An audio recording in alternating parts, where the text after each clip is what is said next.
오늘 조선일보 사설 제목이 이렇습니다. 보는 사람이 임자였던 지난 5년의 태양광 정부 지원금. 보는 사람이 임자였다고요? 사실은 이게 틀렸죠. 보는 사람 중에서 양심적인 사람, 이성적인 사람, 이런 사람은 여기 포함되지 않습니다.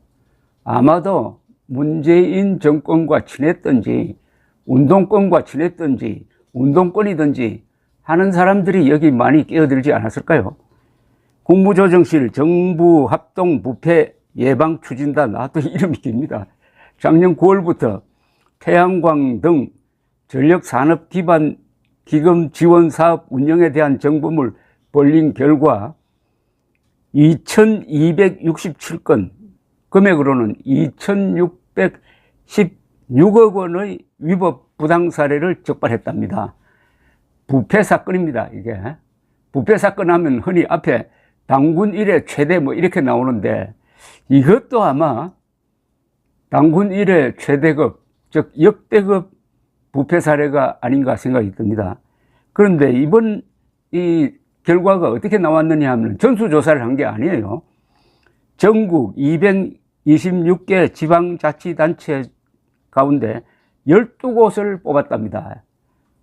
거기에 대출 지원된 국민 세금은 2조 1천억 원인데 2조 1천억 원의 12%, 즉 2,616억 원이 위법 부적정 지출 사례로 적발이 되었다는 겁니다. 여러분 한번 생각해 보십시오. 무작위로 추출을 했습니다.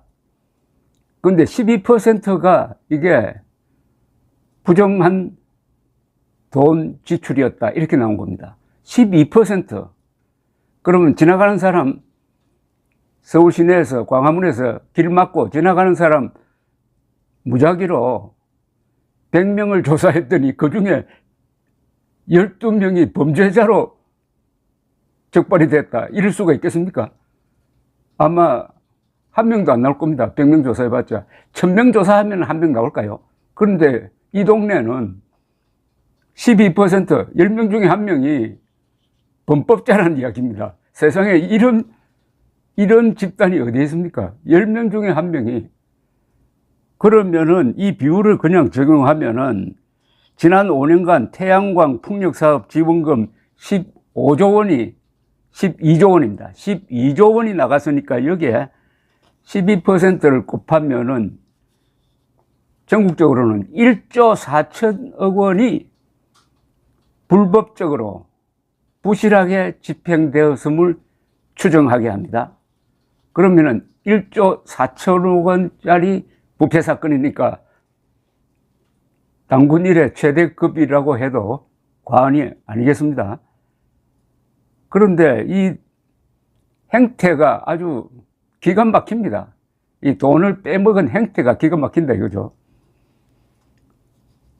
사업비를 부풀렸거나 하지도 않은 공사를 했다고 속여 대출금을 받아낸 경우 자기 부담을 최소로 줄이거나 아예 자기 돈을 넣지도 않고 태양광을 설치한 후 생산 전기를 비싼 값에 한전에 팔아 대출금을 갚아 나간, 이거는 완전히 봉이 김순달씨네. 그리고 가짜 버섯 재배 곤충 사육 시설을 만들어 놓고 그 지붕에다가 태양광을 설치하는 방식으로 농지를 불법 전용한 경우 버섯 재배와 곤충 사육 시설이 있는 곳은 태양광 시설을 해도 괜찮다. 그러나 일반 농지에는 태양광 시설하면 안 된다. 요 규정을 요렇게 속여 먹었다는 겁니다. 가짜 버섯 재배, 가짜 곤충 사육 시설을 만들어 놓고 그 위에다가 태양광을 설치해 버렸다는 겁니다. 지자체들은 발전 설비 주변 지역 지원금을 타낸 후에 다른 지역의 마을 회관 짓는 데 돈을 썼답니다. 사업을 잘게 쪼개가지고, 그래 되면은 단가가 낮아지니까 수의계약 형태로 만들어서 특정 업체에 공사비 내역을 전기 분야 기술사의 확인 없이 시공업체가 제출한 제출한 견적서만 믿고 부실 초과 대출을 해준 사례는 158건에 226억 원이었다. 본 사람이 임자다 하는 말이 여기서 나온 것 같습니다. 전자세금 계산서 대신에 종이세금 계산서를 제출한 뒤에 대출받은 경우도 56건에 70억 원이나 된답니다. 일부 지자체는 30억 원짜리 도로 등 인프라 공사를 200건 이상으로 잘게 쪼개 수의 계획하는 방식으로 특정 업체에 특혜를 몰아주었다. 자, 이제 전수조사를 하면은 아마 굉장한 일이 벌어질 것 같습니다. 이것은 예상되었습니다. 왜냐하면은 태양광 사업을 정부가 밀어주었습니다. 문재인 정권이 밀어준다고 하니까 여기에 관청도 협조적으로 나왔고 웬만한 것은 눈 감아주고, 그러니까 수사기관도 태양광 하면은 금방 물에 떠오르는 사람이 문재인이다. 대통령이 밀어주는 사업에 뭐 이렇게 문제가 있더라도 이거는 나중에 정권이 끝난 다음에 손보든지 해야지 지금은 안 되겠다.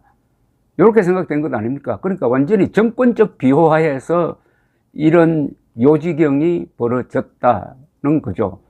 그런데 이렇게 뭐 하더라도 그 결과가 공익을 위해서 도움이 되었다 하면은 그 사이에 있었던 절차상의 문제에 대해서는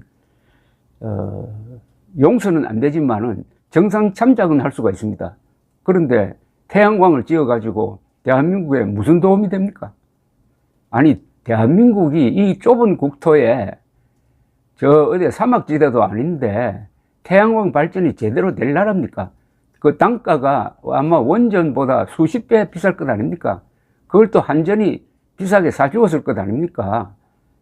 이 모든 출발점은 2017년 문재인이가 대통령이 되자마자 느닷없이 선언하기를 한국의 원자력 발전소는 저 후쿠시마 원전 사고가 난 일본보다 더 위험하다 하면서 원자력 발전소 폐기 선언을 한 데서부터 비롯되었습니다. 이 문재인은 북한이 가지고 있는 원자폭탄은 겁이 안 나고 한국이 가지고 있는 이승만 박정희가 발전시킨 안전한 원자력 발전소는 위험하다고 한 자입니다. 원폭은 위험하지 않다. 그러니까 북한의 핵개발에 대해서는 아무 관심이 없고 대한민국에 있는 원자력 발전소, 세계에서 가장 안전한 원자력 발전소는 위험해가지고 후쿠시마 원전 같은 사고가 날 수 있다. 그러니까 그걸 폐기하고 태양광 풍력 발전소 짓겠다. 이런 야만적 반과학적인 정책을 밀어붙이는 과정에서 바로 그 그늘 속에서 일종의 인간 바퀴벌레 같은 사람들이 끼어가지고 이런 어마어마한 부정을 해 먹었다는 겁니다. 이제 잘 됐습니다. 정권이 바뀌었다는 것을 보여줘야 합니다. 정권이 바뀌니까 주로 남북 관계나 권력형 비리 이런 걸 가지고 수사를 하려고 하는데 그것도 중요하죠. 그러나 보다 국민들 민심에 영향을 미치는 것은 바로 이런 사건입니다. 이 태양광 비리를 제대로 수사를 하면은 문재명 세력의 입을 닫게 하고 윤석열 대통령 지지율이 최소한 10%포인트는 올라갈 것이라고 생각합니다. 무엇보다도 원자력 발전소를 죽여놓고 산야를 뒤집어 놓는 태양광 발전을 추진하는데 끼어가지고 검은 돈을 번 사람들, 이 사람들이야말로 야만 세력입니다. 야만이 별것이 있습니까? 과학과 사실과 법치를 부정하면은 문명 파괴 세력이 되는 겁니다. 문재인 세력이 문명 파괴 세력이었다는 것을 윤석열 정부가 보여줘야 합니다. 그래야 국민들이 저와 유사한 정권을 다시는 뽑지 않게 될 것입니다. 감사합니다.